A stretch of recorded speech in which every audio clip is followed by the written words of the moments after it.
Next up is from Joseph G. Hi, John. Yeah, it still sucks that Kevin Hart isn't hosting the Oscars, but did you hear that The Rock said that he was actually the first choice to host? He also said that he was already planning the show with producers, but he had to back out because of Jumanji. Do you think there's any chance he could still do it, and how do you think he could? What do you think, John? All right, so just to put Joseph's email in context, let's actually take a look. So somebody got on Twitter and asked Dwayne "The Rock" Johnson, hey, do you think you could host the Oscar or whatever? And this is what Dwayne Johnson said. I'm a hollow dude.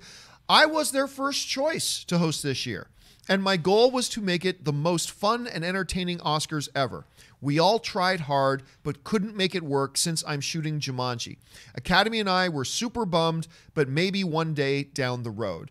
I thought this was interesting because a few people were asking, what do you think about Dwayne "The Rock" Johnson hosting the Oscars? And I didn't know how he would do, but there's certainly...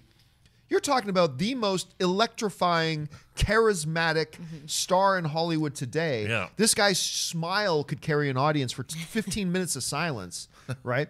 It certainly could have been interesting. Now, there is a commitment. If he wanted to do something specific with the Oscars, there would have been a time commitment. And yes, he's shooting Jumanji, and that's got to take priority, blah, blah, blah.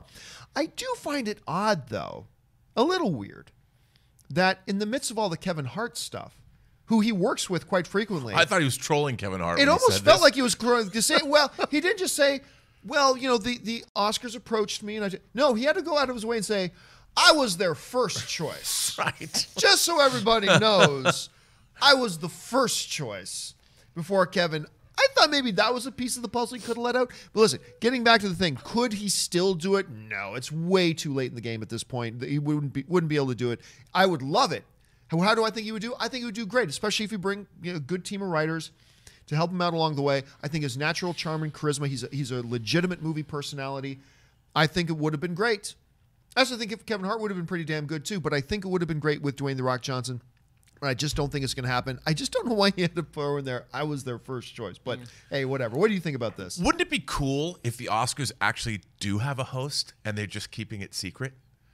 I mean, they're probably not, but wouldn't it be cool if they did? You know what? It would give nobody time to dig up dirt on whoever they picked to be their host. And people would just watch the Oscar ceremony. There could be, I mean, what does it say about our society that we're just going to start looking into everybody's past?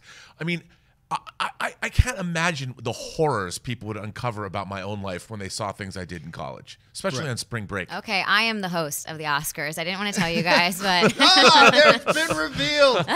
Spread the news, guys. It's been revealed. We're going to live in a world, you know, that no one's even going to want to go out of their house or talk to anybody else. It's going to be terrible. What's going to happen when the millennial generation comes of age and everything they've done is on Instagram? And how are they going to get jobs doing anything? I don't know. I'm not going to share that. Okay, so anyway, this is we can't share it on this show, John. Mind mouth filter. Okay, sometimes it doesn't work. Today I'm gonna engage that little thing, but I do think he would have done a great job. Like, how do you think Dwayne would have done as he would have done great? I mean, look, you see him hosting. Have you watched the Titan games? Yes, yeah. I've seen clips of that. It's fun, but he walks out like you said, and he just lights up the room with that giant smile of his. He always reminds me of somebody that anybody could go up to. You could be having the worst day of your life, and if you walked up to Dwayne "The Rock" Johnson, he would figure out a way to turn your mood around. I'll tell you what, like that kind of guy. The first time I interviewed Dwayne Johnson, it was for his G.I. Joe movie. It's a shame, but it was for his G.I. Joe movie. There's a hot toy of him. And is there? Yeah. Really? That's fun. Yeah. So I go into the room, and my wife and Ray were have been wrestling fans since they were kids, and she dug up this old one of the original Dwayne Maivia, that's his real name, right? Ray Maivia. Rocky Maivia. Rocky Maivia was his original, because his family is a long line of wrestlers as well, but she cracked out one of these original T-shirts of his from when he was a wrestler. So I wore that in, and I go in to meet him, and he just stands there. I haven't seen that in years. And sitting down, and I start talking with him, and he can just, you're right, he can make you feel like $1 million. Because one of the things I was asking him, I asked him one of these questions. I said, Dwayne, the audience just seems to really embrace you in these movies. They just really have a good time with you, and you have a way of transcending, particularly a genre like this one in action. Like, what is it that makes you click with this sort of genre and click with the audience so much?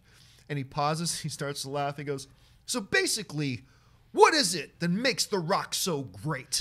And like, yeah, and he goes, and it was just charming. And we ended. You know, by the way, I've done 1,000 of these press junket interviews. You know, and quite often they'll reach over.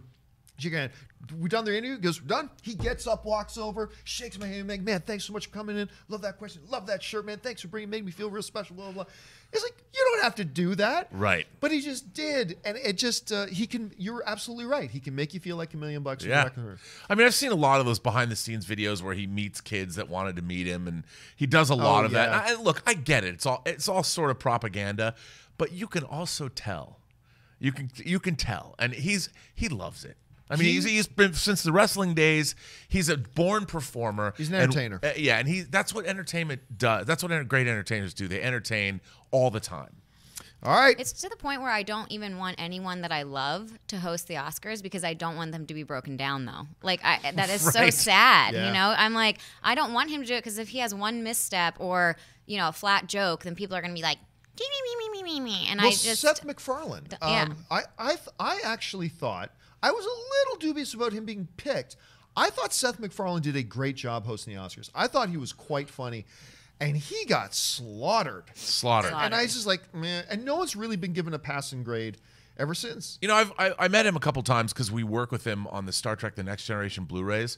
He is a born song and dance man. Yes. No, that's obvious, that's what he is. I've met him. He should be like a Broadway star, and I feel the same way about him. Is he's a born entertainer, and he really loves what he does. I went to the 200th anniversary of Family Guy's party as a caterer. Like, this was one. This was a couple years ago. I'm going to guess it was the 200th episode. What did I say? Yeah, episode. 200th anniversary. No.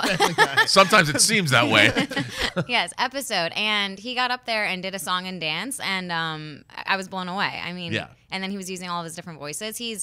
But everything was like throwback. He's like, hello, my baby. You know, he just has that in him. Yeah. So. At the last Comic-Con, at the park that's connected to Comic-Con right behind the convention center, there was this big thing about all the events coming up in this park that's right on the water. And one of them later that year was Seth MacFarlane doing, with a full orchestra, just doing the Big Show hits. Yeah. And that was the show. So anyway, we got way off topic.